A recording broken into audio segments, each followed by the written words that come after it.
তো হেই এভরিওয়ান, কান্দুর ডায়েরিতে সবাইকে স্বাগত। তো আজ হচ্ছে বৃহস্পতিবার। তো আজকে আমরা যাচ্ছিলাম একটু ঘুরু করতে। তো যাচ্ছি আমরা কিষানগঞ্জে মার রেজাল্ট আনতে।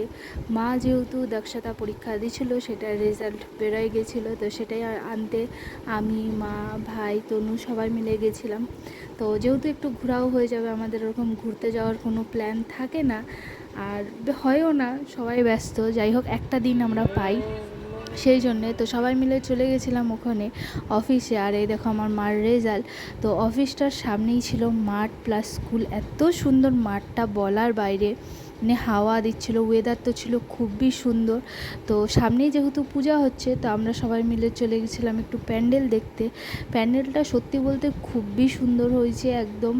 আর ইসলামপুরেও পূজা হয়েছে, কিন্তু আমি ইসলামপুরে একটাও প্যান্ডেল ঘুরতে দেখতে যেতে পারিনি।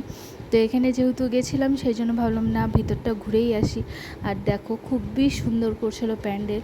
তো যেহেতু লাস্ট দিন ছিল, ওই জন্য ওখানে খাওয়ানো হচ্ছিল খিচুড়ি, কিন্তু এতটা আমাদের কাছে সময় ছিল না, সেই জন্য আমরা চলে আসলাম। তো আসার পথে ঢুকছিলাম আমরা একরচালা মন্দিরে। যতবারই আমরা কিষানগঞ্জে যাই বা বাইরে যাই, আসার পথে হোক চাই যাওয়ার পথে, আমরা অবশ্যই মন্দিরে যাই। আর ওখান থেকে বুন্দিয়া, ঝুড়ি ভাজা, মিষ্টি সব কিছুই নিই। তো নেওয়ার পর আমরা তো কি, আমার এত খিদা পাইছিল, যেহেতু আমি খাইয়ে বেরোয়নি, তো মিষ্টি খাইতে খাইতে আমি রওনা দিলাম। তো বাড়ি যাওয়ারই কথা ছিল, কিন্তু হঠাৎ প্ল্যান হলো যে না, বেরোইছি যখন, তো সারা দিনটা কাজে লাগাবো, সেই জন্য একটু গাছ কিনতে চলে গেছিলাম মাটি গাড়ার দিকে। তো দেখো ভিউটা এত সুন্দর, ক্ষেত। তো এই করে দেখো বাইপাসও আমরা পার হয়ে গেছি। আর ওই যে মন্দিরটা, জোড়াবরতলা মন্দির। তো এখান থেকে আমাদের হুঁশ হলো যে আমরা লাড্ডুকেও নিয়ে নিই। তো লাড্ডুর যেহেতু স্কুল ছুটি হয়েছে, তো ওর মার সাথে ওকেও নিয়ে নিয়েছিলাম। তো এখানে আমরা ডাইরেক্ট চলে গেছিলাম চাপাতি খেতে, যেহেতু লাড্ডুর ইস্যু পাইছিল তাই। আর এখানে দেখো আমার মা একটু ভিডিও ফটোশ্যুট করতে লাগিয়েছিলো।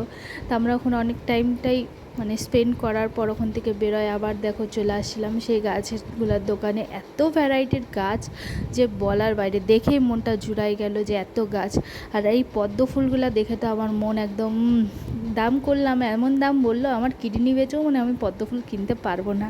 তো যাই হোক, এই করে আবার আমরা এই পারে আসলাম। এখান থেকে নিলাম এই প্লাস্টিকের ফুলগুলো, কেন অরিজিনাল ফুলের যার দাম, প্লাস্টিকের ফুল তার 3 ডবল হয়ে যাবে।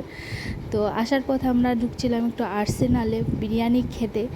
যদি মা, দিদি এরা ভেজিটেরিয়ান, ওরা নর্মালি খাইছে, আমরা একটু বিরিয়ানি খাইয়ে দেখো আমার মা জলের বোতল নিয়ে চলে আসে, 10 টাকাও ছাড়ে না আমার মা।